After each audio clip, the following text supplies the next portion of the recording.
Okay, well, good morning, everyone. Welcome. A little bit of a dreary day out there today. We are now, I believe, day 46 of these daily calls. It's hard to believe now. We've been going that long. We started on March 24th, and we've been here every weekday, workday since then. And I mention all that because I have an announcement to make today. You probably saw the note that I sent out a few days ago about the possible change in the call to better accommodate everyone's schedule and the realization that people are going back to work and people have more on their plate and simply not as much time to participate on these calls. At the same time, some of the tools and programs that have been, I think, of great benefit to a lot of our companies and governments and nonprofits are starting to run its course as well, like the PPP loans. So with that in mind, and to be respectful of everyone's time, starting next week, we are going to move to a Tuesday-Thursday call. So took a little bit of a poll on that from our constituents, and just about everybody said, we want to continue to have a call, but 5 days a week is just a bit too much given everything happening now. So making a determination that a Tuesday-Thursday call will be better. That way it'll give you a chance to get the week started on Monday. Fridays during the summer may be a little bit tough. People going to second homes, cottages, things like that. So we thought Tuesday, Thursday would make sense. We'll still be here providing similar updates, speakers, things of that nature. But we're hoping that you all find that more beneficial, and we'll still be able to tune in on those days. And, of course, you all know if you need anything in the meantime, we are always available. I am happy to announce that we do have speakers for the next 2 days. Tomorrow, we will have Larry Johnson, who has been on before, probably about a month ago. He is our county health department director. He's going to give an update on what's happening in the county, and specifically, he's going to offer some comments regarding business reopening. So if you remember, he did talk before about this. We did send out a flyer on county recommendations, considerations for reopening, things that you want to take under advisement. And I've seen just this week a spike in interest from businesses to want to know more, to have more ideas and guidance. There's confusion out there in terms of everything a company has to do to create that safe environment for their workers, for their customers. And so we want to provide that information to you as well. And Larry, I think, is an excellent resource for that at the county level. So Larry will be on tomorrow. So if any of you are, continue to look for guidance, looking for input on how do I follow these rules properly, please join us tomorrow for that. And then Tuesday, I think this is a very, very relevant topic right now. Carrie Rathman-Hawks, Rathman Public Relations. Many of you know Carrie. Carrie is going to come on and have a conversation with us about communicating coming out of this crisis. So it doesn't matter what kind of business you are. You want to make sure you are messaging properly to your workers, to your customers, that you are doing what you can to create a safe environment. It's not enough just to do it. You need to tell your story. You need to make sure people know what you're doing. So Carrie is a PR expert and worked with her on a number of things over the years. She does a great job. She's going to come on Tuesday to have a conversation with us on that. So I think those are two very, very relevant topics right now.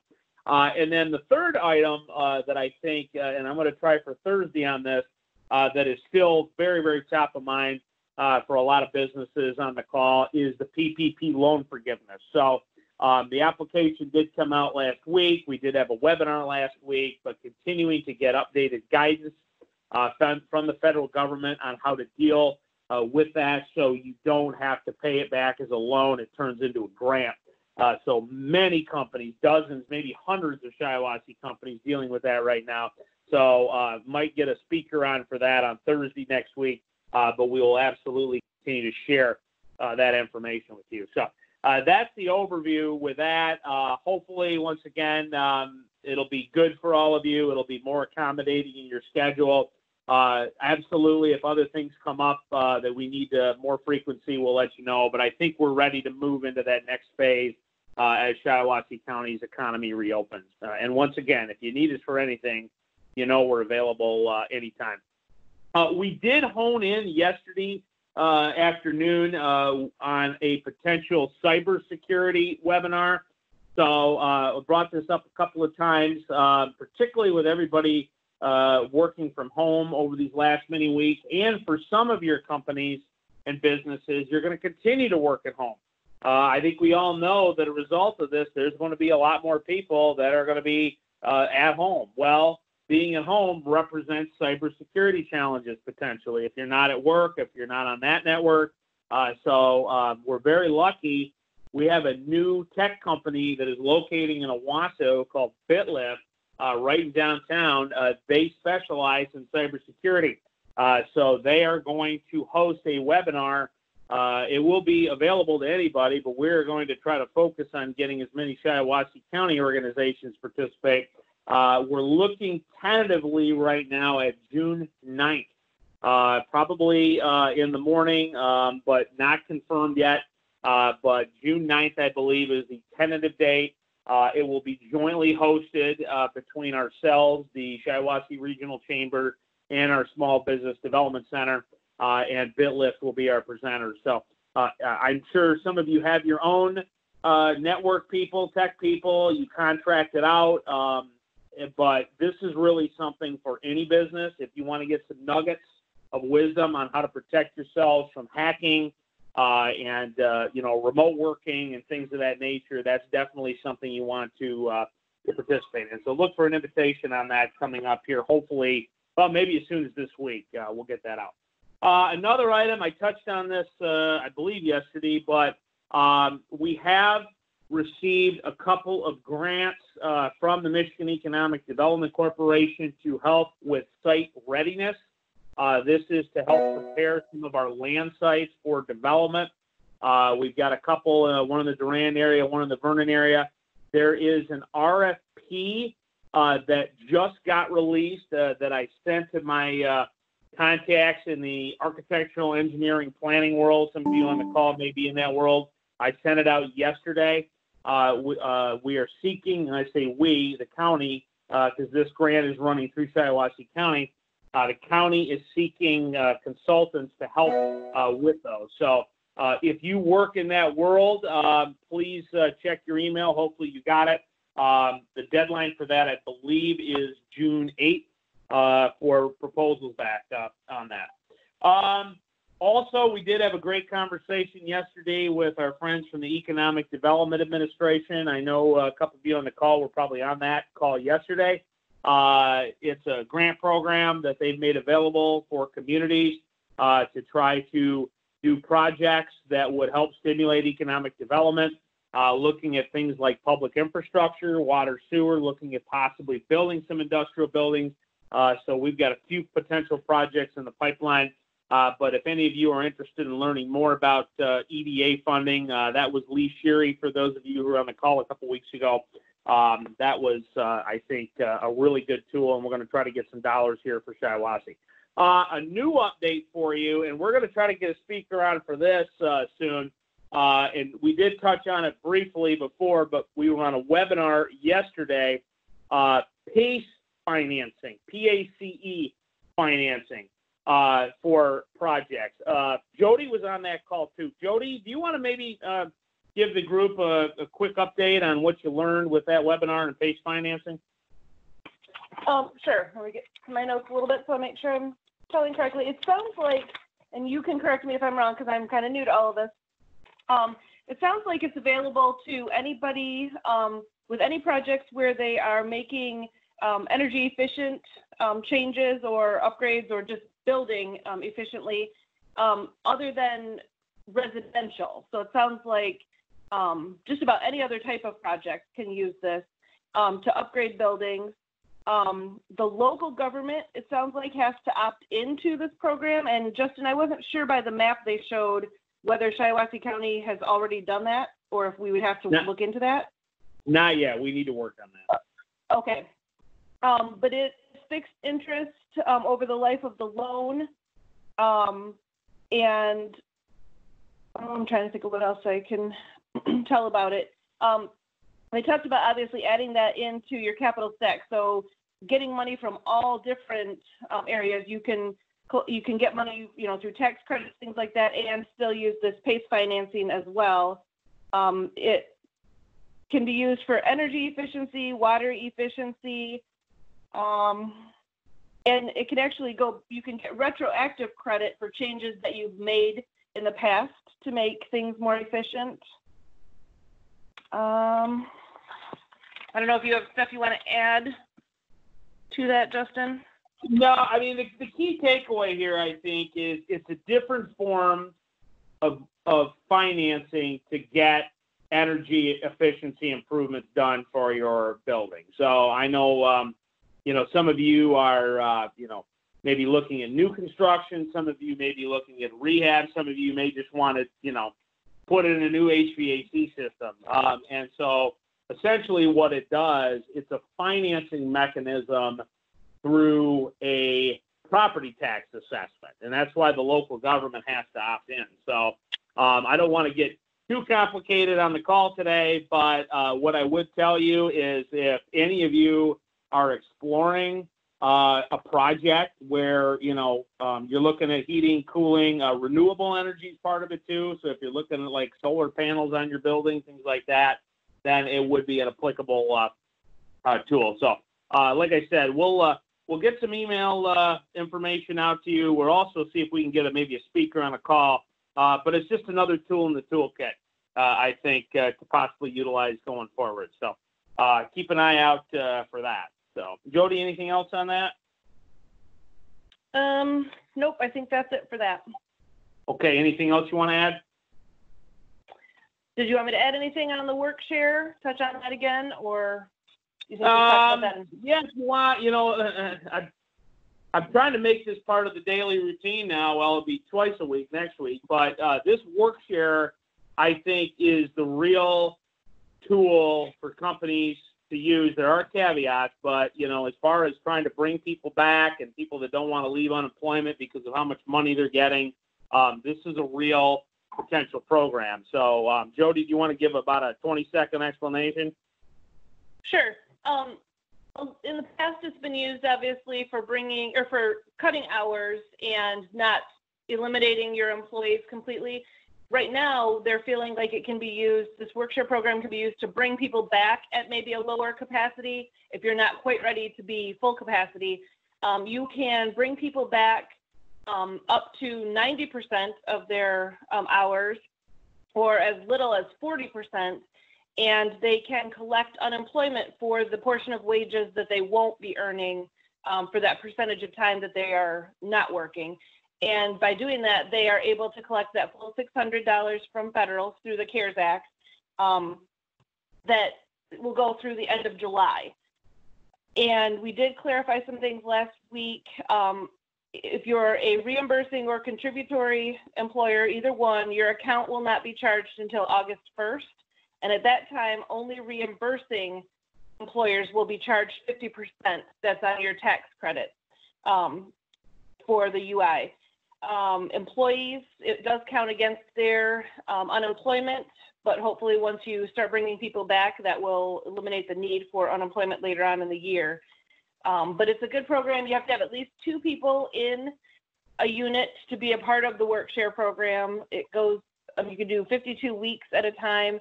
So we did talk a little yesterday. This is definitely a good option for larger employers. Smaller employers, it may not be quite as good of an option. There are lots of details that go along with this. So if you want more information, you can let us know, or you can contact MyWAM. The employer does all of the work for this program. Employees don't need to do anything for it. So you can actually apply for it through your MyWAM account. And I think that's it. Thanks, Just Jody. And I know we minimize keep. the- What's that? I was just going to say, it just minimizes or eliminates the need for layoffs. So you're able to keep your workforce intact, which I think is one of the main things that you're looking for. You're not going to have to train new people. So it's a nice option. Thank you, Jody. And Chris Schuler, who's usually on the call from GSD Michigan Works, he's a guy you can talk with who's got even more technical information on the program. So once again, just want to keep bringing it up with everybody because I think as we work to reopen and we encounter these challenges of people coming off unemployment or simply, even if it's not that, even if you don't have enough work for people yet to come back. As we all know, not many companies can come right back to where they were. So if you'd like to get your people back on the payrolls in some capacity, you can use this program. I think they have to be brought back at, is it a minimum of, is it 40% of the time, Jody? Is that right? Anywhere from 10% to 60% reduction. So Okay. yes, at least 40% time. Okay. All right. So something to think about. So that's why we're going to keep talking it up. Just a couple other things. I did send out an email yesterday. The state is promoting their statewide platform for PPE. You probably saw that. So this is a statewide database through Pure Michigan Business Connect for companies throughout Michigan to be able to either buy and sell PPE products and services. So as you know, we've done that at a county level. We have a spreadsheet of 16 different businesses that offer different products, but there may be other products out there that are not on the list that other companies in Michigan can offer. And so that website is available for you to go on and search for any PPE needs. So as I said, that was in an email I sent to you yesterday.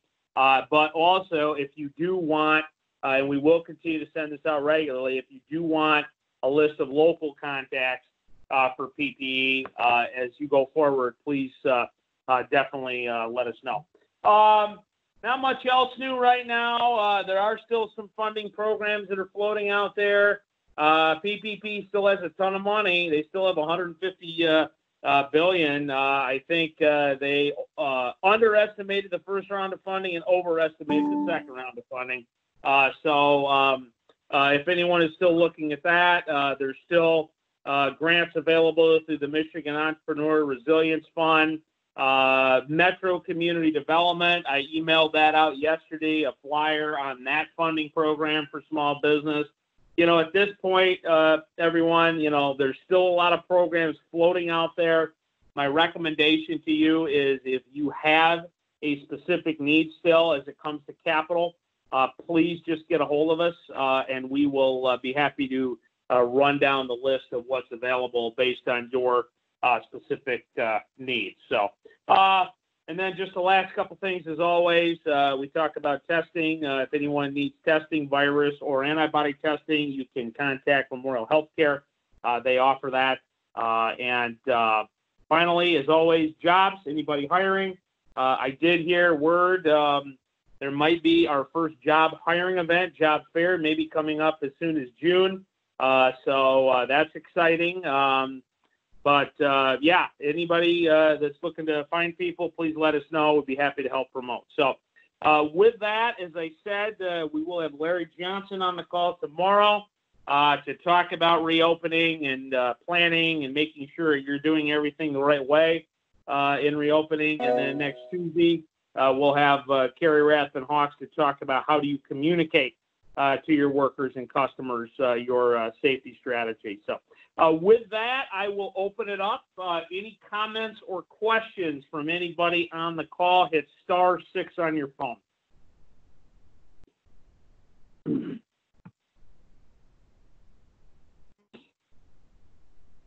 Any comments or questions? Hey, Justin. Yeah. It's Rich Doherty. Hey, Rich. Just a quick comment, if you can make sure you give me a call this morning. Yes. I have another call at 9:30. But I don't know how long we want to chat, but I can try you right after that call, I think. Sounds good. Thank you. Okay. Thanks, Rich. Yep. Yep. Anybody else have anything? Okay. Well, thank you, everybody. Once again, tomorrow will be our last daily call. Then we'll go to twice a week next week. Thank you.